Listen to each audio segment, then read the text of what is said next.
So hi! Welcome and welcome back to my YouTube channel, and for today's tutorial, ituturo ko sa inyo kung paano nga ba mag-download ng Threads app sa ating phone. But first, can you subscribe to my channel and don't forget to hit the subscribe button and the bell to notify you for my new updates. And once you learn more, just keep on watching and let's start. So ayan guys, for today's video, may two ways tayo kung paano nga ba pwedeng mag-download or makapag-download ng Threads. So unang-una is para sa mga Android users, pwede tayong mag-download sa Google Play Store. So, open lang natin yung ating Google Play Store and then tap natin yung search or yung search bar. Then, dito sa search bar, ito-type natin is yung Threads. Then, search. So, yan guys, ganito yung itsura ng application ng Threads. So, kung makikita nyo naman, meron siyang 1 million reviews and then meron siyang 4.3 ratings. 56 megabytes yung file size niya and meron lang naman siyang 100 million download. So, maraming gumagamit ng Threads kasi ito is connected sa ating Instagram. Kung meron kayong Instagram guys, siguro familiar na kayo sa Threads.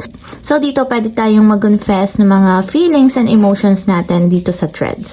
So, para ma-install sa ating mobile phone, tap natin yung install and wait natin hanggang sa matapos ma-download.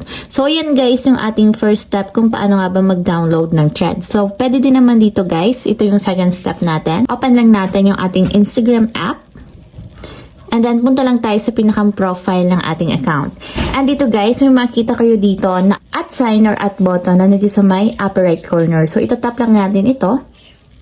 And kung makita nyo guys, kung wala pa kayong Threads na naka-install sa inyong phone na connected sa ating Instagram, ganyan yung lalabas. So, install lang natin siya para magkaroon na tayo ng Threads sa ating phone.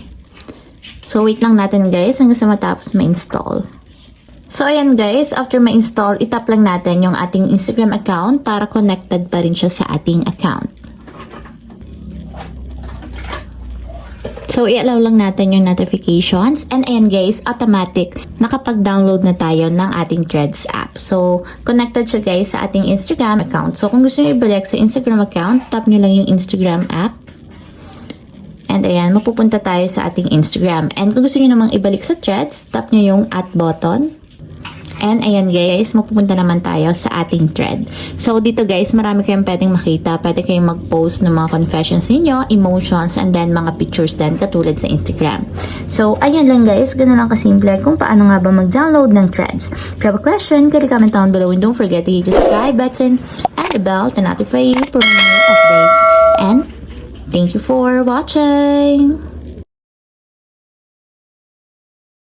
Living life, every day, late at night, not okay.